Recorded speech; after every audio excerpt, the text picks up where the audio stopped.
ಎಲ್ಲರಿಗೂ ನಮಸ್ಕಾರ. ಇವತ್ತು ನಮ್ಮೊಂದಿಗೆ MV ರಘುನಾಥ್ ಇದ್ದಾರೆ. ಶ್ರೀ ಬ್ರಹ್ಮ ಧ್ಯಾನ ಜ್ಞಾನ ಮಂದಿರದ ನಿರ್ಮಾಪಕರು ಹಾಗೂ ಅದರಿಂದ ಅವರು ತುಂಬ ಉದ್ದೇಶಗಳನ್ನ ಇಟ್ಟಿದ್ದಾರೆ ಈ ಪ್ರಪಂಚಕ್ಕೋಸ್ಕರ, ಅದರ ಒಳಿತಿಗೋಸ್ಕರ. ಅವರಲ್ಲಿ ಅದರ ಬಗ್ಗೆ ಜಾಸ್ತಿ ಕೇಳೋಣ. ನಮಸ್ಕಾರ ರಘುನಾಥ್ ಅವರೇ. ನಮಸ್ತೆ. ನಮಸ್ತೆ. ಇವಾಗಲೇ ನೀವು ವಿಶ್ವಶಾಂತಿ ಮಂತ್ರ ಅಂತ ಒಂದು ಹೇಳಿದ್ದೀರ, ಅದನ್ನು ನಾನು ವಿಡಿಯೋ ನೋಡಿದೆ. ಅದರ ಅರ್ಥ ಏನು, ಅದರ ಉದ್ದೇಶ ಏನು ಅಂತ ತಿಳ್ಕೊಳ್ಳೋಕೊಂದು ಕುತೂಹಲ.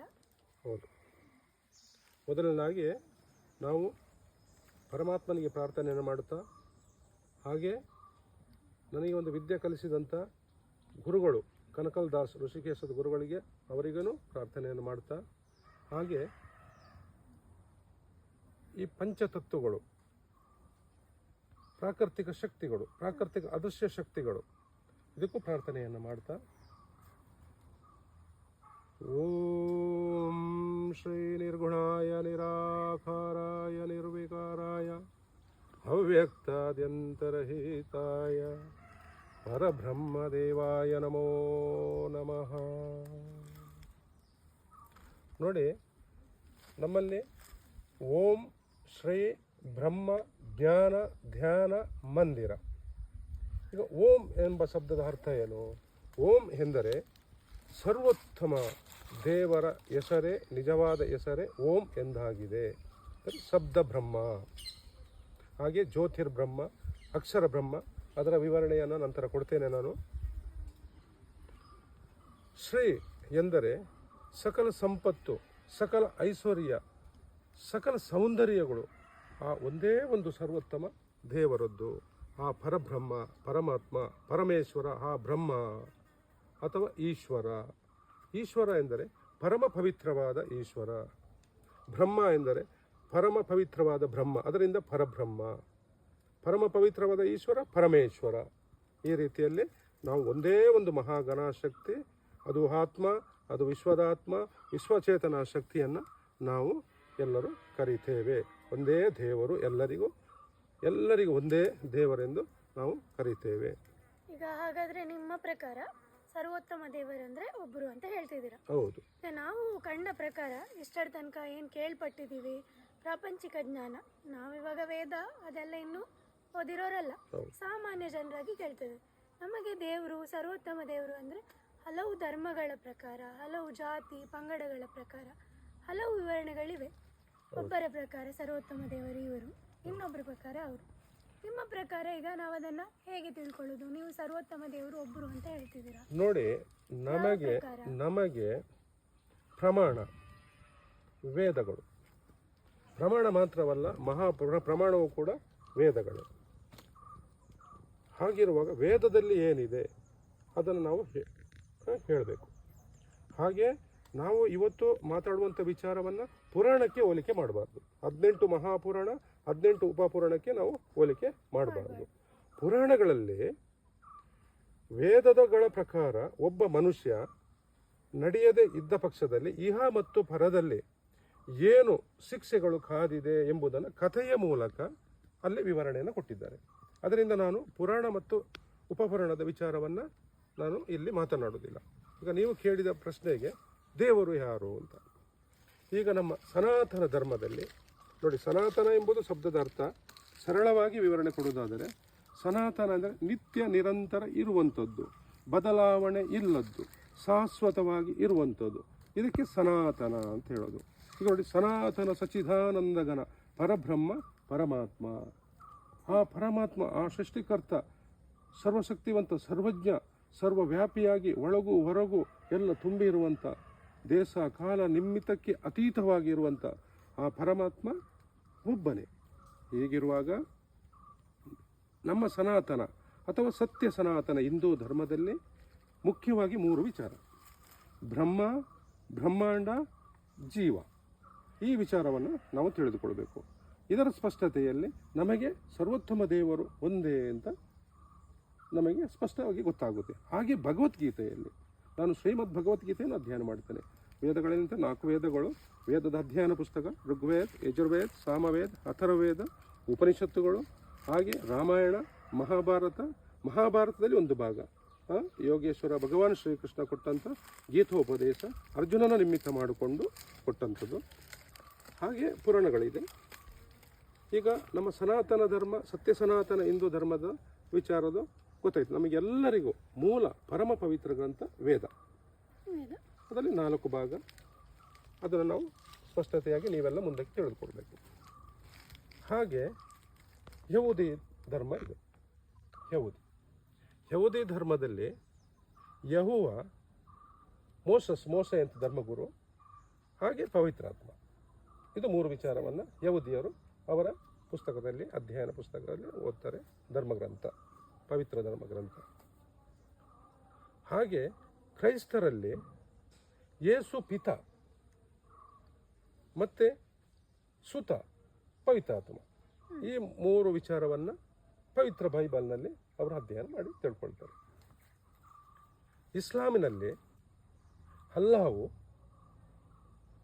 ಗೆಬ್ರಿಯಲ್ ಅಥವಾ ಜಬ್ರಿಯಲ್, ದೇವಚರ ಅಥವಾ ದೇವತೆ ಅಂತ. ನಂತರ ಗುರು, ಪ್ರವಾದಿ ಮಹಮ್ಮದ್ ಪೈಗಂಬರ್ ಅವರು. ಇದು ಇಸ್ಲಾಂನಲ್ಲಿ ಬರುವಂಥದ್ದು. ಇಲ್ಲಿ ನಾವು ತಿಳ್ಕೊಳ್ಳೋದಂಥ ವಿಚಾರ, ವೇದ, ಉಪನಿಷತ್ತು, ಭಗವದ್ಗೀತೆ, ಖುರಾನ್, ಬೈಬಲ್, ಯಹೂದ್ಯರ ಗ್ರಂಥ ತೌರತ್, ಇದೆಲ್ಲ ಆಧ್ಯಾತ್ಮ ಸತ್ಯ ಇರುವ ಗ್ರಂಥಗಳು. ಇಲ್ಲಿ ಯಾವುದೇ ಜಾತಿ, ಮತ, ಪಂಥ, ಪಂಗಡ ಅಥವಾ ಒಂದು ವರ್ಗ ಅದನ್ನು ನಾವು ತಲೆಯಲ್ಲಿ ಇಟ್ಟುಕೊಂಡು ಅಧ್ಯಯನ ಮಾಡಿದರೆ ನಮಗೆ ಸರ್ವೋತ್ತಮ ದೇವರ ಆ ಪ್ರಜ್ಞಾನ ಸ್ಥಿತಿ ನಮಗೆ ಸಿಗೋದಿಲ್ಲ. ಹಾಗಾದ್ರೆ ಈಗ ನೀವು ಹೇಳೋ ಪ್ರಕಾರ ಪುಸ್ತಕಗಳು ಹಲವು, ಹೌದು, ಅರ್ಥ ಒಂದೇ. ಈಗ ನೋಡಿ, ನಾವು ಪರಬ್ರಹ್ಮ, ಪರಮಾತ್ಮ, ಪರಮೇಶ್ವರ, ಈಶ್ವರ ಅಥವಾ ಆದಿಪರಾಶಕ್ತಿ, ಆದಿಯಲ್ಲಿದ್ದ ಪರಾಶಕ್ತಿ, ಮುಖ್ಯವಾಗಿ ನಾವು ಸರ್ವೋತ್ತಮ ದೇವರಿಗೆ ಪರ ಶಬ್ದವನ್ನು ಉಪಯೋಗ ಮಾಡಬೇಕು. ಪರಬ್ರಹ್ಮ, ಪರಮೇಶ್ವರ, ಪರಮಾತ್ಮ ಅಂತ. ನಿರ್ಗುಣ, ನಿರಾಕಾರ, ನಿರ್ವಿಕಾರ, ಅವ್ಯಕ್ತ, ಆದ್ಯಂತರಹಿತ. ಹಾಗೆಯೇ ಇಸ್ಲಾಮಿನಲ್ಲಿ ಅಲ್ಲಾಹು ನಿರಾಕಾರ, ನಿರ್ಗುಣ, ಸರ್ವವ್ಯಾಪಿ, ಸೃಷ್ಟಿಕರ್ತ. ಕ್ರೈಸ್ತರಲ್ಲಿ ಪಿತ, ಯೇಸು ಪಿತ, ನಿರಾಕಾರ. ಹಾಗೆ ಯಹೂದ್ಯರಲ್ಲಿ ಯೆಹೋವ. ಹಾಗಿರುವಾಗ ಇಲ್ಲಿ ನಮ್ಮ ಒಂದು ಈ ಭೂಮಿಯಲ್ಲಿ ಭೌಗೋಳಿಕ ಕ್ಷೇತ್ರದಲ್ಲಿ ಅವರವರ ಭಾಷೆಯಿಂದ ಹೆಸರು ಬೇರೆ ಬೇರೆ, ಒಂದೇ ಮಹಾಗಣ ಶಕ್ತಿಗೆ ದೇವರು ಒಬ್ಬನೇ, ಹಲವು ಹೆಸರು. ಏಕಂ ಸತ್ ವಿಪ್ರಹ ಬಹುಧಾ ವದಂತಿ, ಒಂದೇ ಒಂದು ಸತ್ಯವನ್ನು ವಿದ್ವಾಂಸರು ಬೇರೆ ಬೇರೆ ಹೆಸರಿನಿಂದ ಕರೆದಿದ್ದಾರೆ. ಮತ್ತೆ ಏಕಂ ಏವಂ ಅದ್ವಿತೀಯತೆ, ಒಂದೇ ಒಂದು, ಎರಡಿಲ್ಲ. ದೇವರು ಒಂದೇ, 2 ಆಗಲಿ 3 ಆಗಲಿ 5 ಆಗಲಿ 10 ಆಗಲಿ 3 ಲಕ್ಷ 3 ಕೋಟಿ 33 ಕೋಟಿ ದೇವರು ಇಲ್ಲ. ಈಗ ನಮ್ಮ ಸನಾತನ ಧರ್ಮದಲ್ಲಿ ದೇವತೆಗಳು 33 ಕೋಟಿ. 33 ಕೋಟಿ ದೇವತೆ. ಕೋಟಿ ಶಬ್ದದ ಅರ್ಥ ವಿಧ ಅಥವಾ ಪ್ರಕಾರ ಎಂದಾಗಿದೆ. ದೇವತೆಗಳು 33 ಅಂದರೆ ಅಷ್ಟವಸುಗಳು, ಏಕದಶ ರುದ್ರರು, ದ್ವಾದಶ ಆದಿತ್ಯರು, ಪ್ರಜಾಪತಿ ಮತ್ತು ಇಂದ್ರ ಸೇರಿ ಒಟ್ಟು 33. 33ರಲ್ಲಿ ಮತ್ತೆ ವಿಧಗಳು ಅಂತ ಹೇಳ್ತೀರಾ ನೀವು? ಕೋಟಿ ಶಬ್ದದ ಅರ್ಥ ವಿಧ ಅಥವಾ ಪ್ರಕಾರ ಅಂತ. ನೀವು ನಮ್ಮ ಅಂಕೆ ಸಂಖ್ಯೆಯಲ್ಲಿ 33 ಕೋಟಿ ದೇವತೆಗಳು ಹಾಗೆ ಲೆಕ್ಕ ಮಾಡಬಾರ್ದು. ಹಾಗೆ ದೇವರು 33 ಕೋಟಿ ಅಂತ ಹಾಗೆ ಇಲ್ಲ. ದೇವರು ಒಂದೇ, ದೇವತೆಗಳು 33 ಕೋಟಿ. ನೋಡಿ, ಸರ್ವೋತ್ತಮ ದೇವರು, ದೇವರದೇ ಸೃಷ್ಟಿ. ಅಲ್ಲಿಂದ ದೇವತೆಗಳು ಆ ಸರ್ವೋತ್ತಮ ದೇವರ ಸಹಾಯಕರು, ದೇವತೆಗಳಿಗೆ ಸಹಾಯಕರು ದೂತರು, ಹಾಗೆ ಋಷಿಗಳು, ಮುನಿಗಳು, ನಾವೆಲ್ಲ ಸಮಸ್ತ ಜೀವರಾಶಿ ಮಾನವರು ಎಲ್ಲವಿದ್ದೇವೆ. ಅದು ವಿವರಣೆ ಸ್ವಲ್ಪ ದೊಡ್ಡದಿದೆ, ನಾನು ಮುಂದಿನ ದಿನದಲ್ಲಿ ಸ್ಪಷ್ಟವಾಗಿ ಹೇಳಿಕೊಡ್ತೇನೆ. ಇವಾಗ ಸರ್ ಒಂದು ಕ್ಯಾಶುವಲ್ ಕ್ವಶನ್, ಹೇಗೆ ನಿಮಗೆ ಈಗ ಹಲವಾರು ಮಂದಿರಗಳಿದೆ. ಇವಾಗ ನಾವು ನೋಡ್ಲಿಕ್ಕೆ ಹೋದರೆ ತುಂಬ ದೇವರ ಹೆಸರಲ್ಲಿ ಮಂದಿರಗಳು ಇದೆ, ಚರ್ಚ್ಗಳಿವೆ, ಮಸೀದಿಗಳಿವೆ. ನಿಮ್ಮ ಬ್ರಹ್ಮ ಧ್ಯಾನ ಜ್ಞಾನ ಮಂದಿರ ಮತ್ತು ಬೇರೆ ಮಂದಿರಗಳಿಗೆ ಏನು ವ್ಯತ್ಯಾಸ, ಅದು ಹೇಗೆ ಯೂಸ್ಫುಲ್ ಅಂತ ಹೇಳಬೇಕು. ಹೌದು, ಈಗ ಬ್ರಹ್ಮ ಅಂದರೆ ಸರ್ವೋತ್ತಮ ದೇವರು. ಆ ಸರ್ವೋತ್ತಮ ದೇವರ ನಿರಾಕಾರ ನಿರ್ಗುಣ ಬ್ರಹ್ಮ. ಪುರಾಣದಲ್ಲಿ ಬರುವ ಬ್ರಹ್ಮ ಚತುರ್ಮುಖ ಬ್ರಹ್ಮ ಅಲ್ಲ. ಆ ಬ್ರಹ್ಮ ಕೊಟ್ಟಂಥ, ಆ ಸರ್ವೋತ್ತಮ ದೇವರು ಕೊಟ್ಟಂಥ ಜ್ಞಾನ ಯಾರಿಗೆ ಕೊಟ್ಟರು? ವೇದ ಕಾಲದ ಋಷಿಗಳಿಗೆ ಕೊಟ್ಟರು. ಅದಕ್ಕೆ ಸಂಹಿತೆ, ಮಂತ್ರಗಳು ಅಂತ ಹೇಳ್ತಾರೆ. ಈ ಋಷಿಗಳಿಂದ ಅವರ ಶಿಷ್ಯರಿಗೆ ಬಂತು ಮೌಖಿಕವಾಗಿ, ಸಾವಿರ ವರ್ಷ ಹಿಂದಿಂದ ಬಂದು ಈಗ ನಮ್ಮ ಈ ಪುಸ್ತಕದಲ್ಲಿ ಇದೆ. ಅದರಿಂದ ನಾವು ಈ ಪುಸ್ತಕ ಋಗ್ವೇದ, ಯಜುರ್ವೇದ, ಸಾಮವೇದ, ಅಥರ್ವವೇದ, ಉಪನಿಷತ್ತು, ಭಗವದ್ಗೀತೆ ಇದಿಷ್ಟನ್ನು ಅಥವಾ ಬ್ರಹ್ಮಸೂತ್ರ ಇದನ್ನು ಅಧ್ಯಾಯ. ಈಗ ಒಂದು ಕ್ಯಾಶುವಲ್ ಕ್ವಶನ್ ಸರ್ ನಿಮಗೆ. ಹೇಳಿ.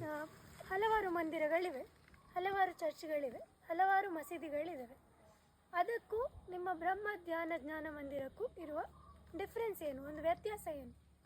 ನೋಡಿ, ಇದರಲ್ಲಿ ನೀವು ಕೇಳಿದ ಪ್ರಶ್ನೆಗೆ ಉತ್ತರ ಜ್ಞಾನ, ವಿಜ್ಞಾನ, ಪ್ರಜ್ಞಾನ.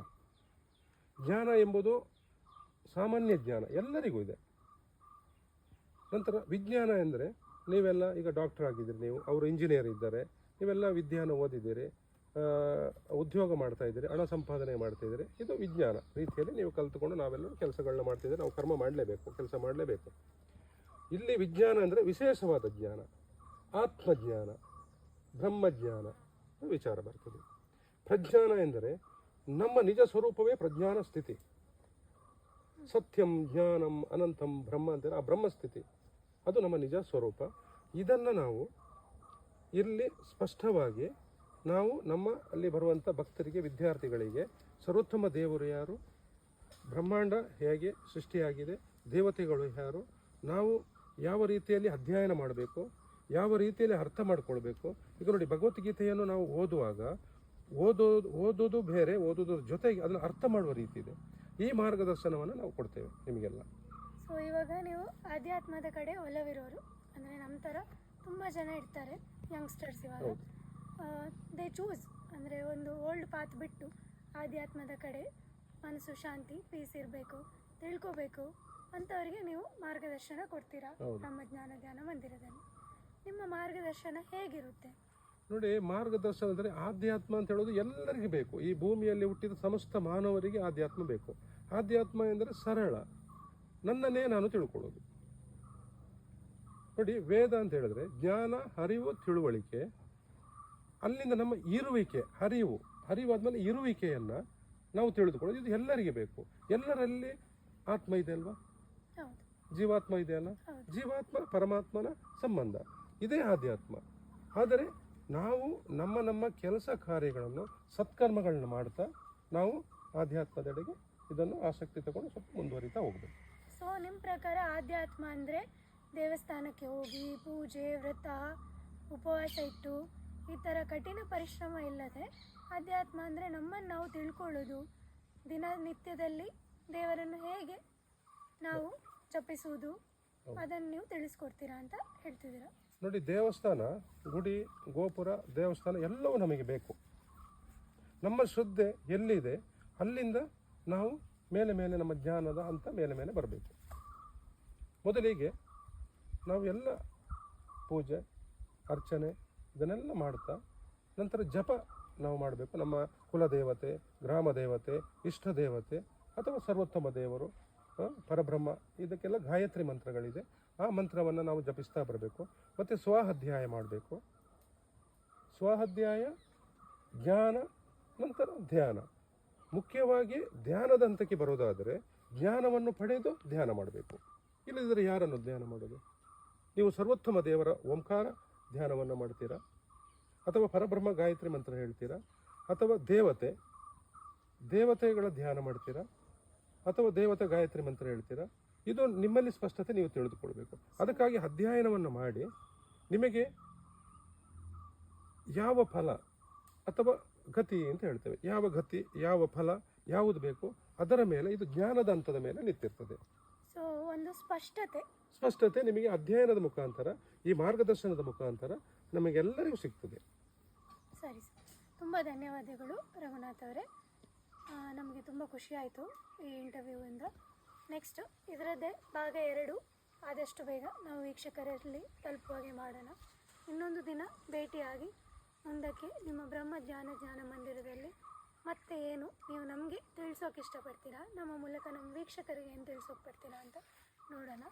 ಅಲ್ಲಿವರೆಗೂ ಎಲ್ಲ ಜೀವಿಗಳು ಸುಖವಾಗಿರಲಿ, ಎಲ್ಲ ಜೀವಿಗಳು ಶಾಂತವಾಗಿರಲಿ, ಎಲ್ಲ ಜೀವಿಗಳು ಆನಂದವಾಗಿರಲಿ. ಓಂ ನಮಸ್ತೆ.